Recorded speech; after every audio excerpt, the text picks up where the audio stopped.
Now we have a presentation from Ali Sammour, co-founder and CEO of Droplink. Again, everyone, I'm Ali Sammour, one of the co-founders of Droplink, and we're the leading decentralized commerce protocol. And my team and I are actually on a mission to empower the next billion companies and creators and customers to earn together. So our thesis actually on decentralized commerce began back in 2017 when my co-founder and I worked to decentralize escrow payments between creators and brands in Ethereum.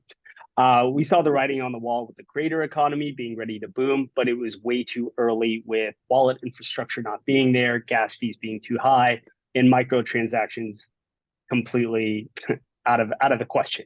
So we actually open sourced our contributions and went on to scale Flatlay, as Daria mentioned, to about 1,000 D2C brands on one side and over 1 million creators through our no-code tools. Fast forward to 2022. Various blockchains and companies started to reach out to us and actually started to ask us to build Web3 commerce solutions for their ecosystems. So based on our background or domain expertise, we began to tackle this head on. And now we're about 12 engineers between Berlin and the Bay. So let me start out, and this is the right slide to be on. Let me just start out by stating that today's solutions are not going to work for Web3. Bottleneck affiliate companies and deprecated centralized commerce tech sits in the middle, keeping trillions from touching the hands of creators and brands. Everything remains black boxed actually, and misaligned on the incentives with extended payout times on platforms like Meta, Shopify, Rakuten, and many others. If you don't mind going to the next slide. So that actually leads us to the problem, which is centralized commerce platforms and intermediaries continue to eat into the profit margins across the supply chain. Next slide, please. Enter Droplink, decentralized registration of products linked to smart contracts. This actually enables the deCommerce infrastructure for any retailer, marketplace, or DApp to take advantage of Web3 commerce. And what the protocol does is record physical and digital goods with a decentralized inventory management sales tracking system to automate how publishers can sell and settle transparently with one another.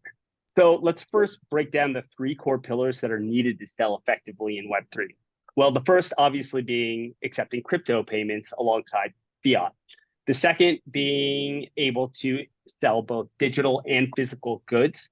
And the third being on-chain community attribution for co-sales and payment settlement.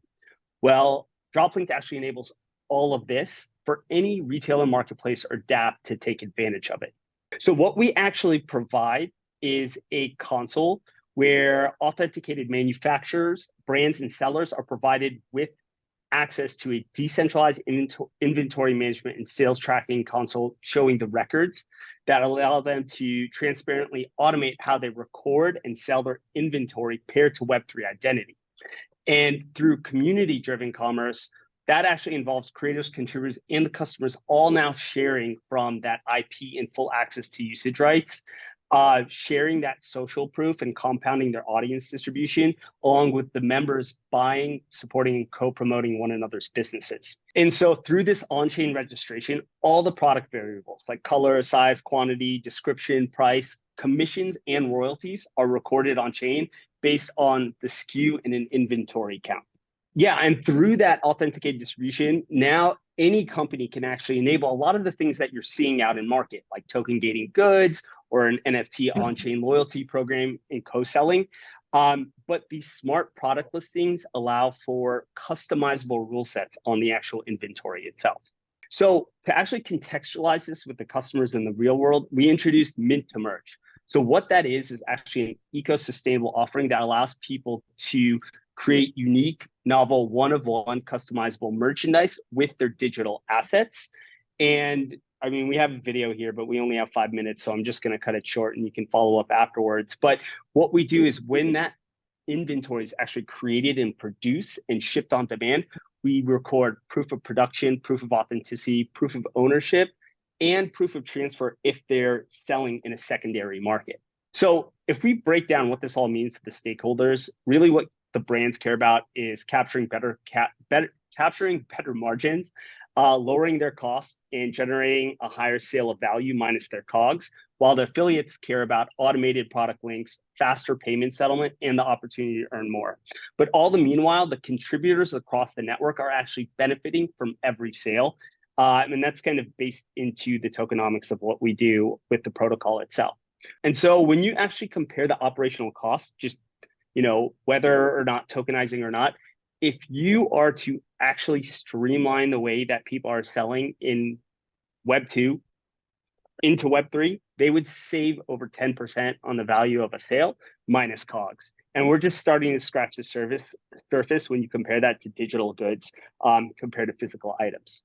So as to our traction, we've actually been partnering across strategic chains and foundations that have been awarding us with various grants across Casper, Near, Scale, Hedera, Stacks, Polygon, and a few others in the pipeline that we can't mention just yet. But aside from that, one of the bigger go-to-markets has been our partnership with Unstoppable Domains. So this is one of the largest DNS or ENS providers that are pairing Web3 identity now to our on-chain inventory management, and we're powering the Unstoppable shop, offering this mint to merch to all of their 4 million members. And so this has created a huge amount of demand with enterprise retailers and brands. And it's been really exciting because we're really breaking the mold with the way that we're doing this.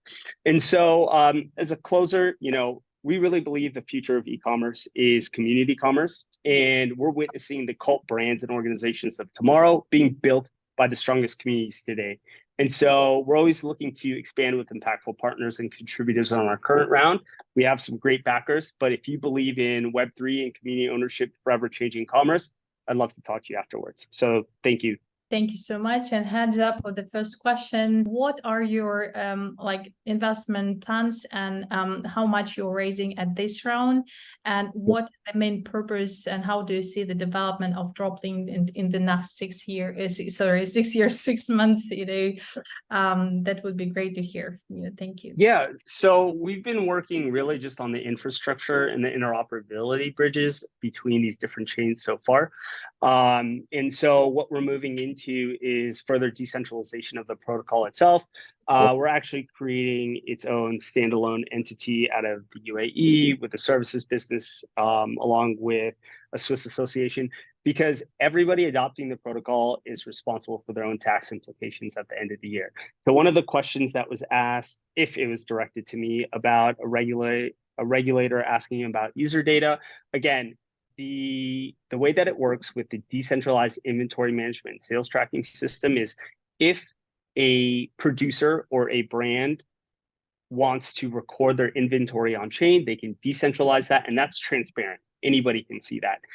The way that they operate today is they keep their inventory management via a centralized database because they don't want their competitors to see everything. So it's really their data, they own it. But if it's on the co-selling mechanism, that's fully transparent, and that's actually recorded on chain for everybody to see. That's kind of the essence of what we do.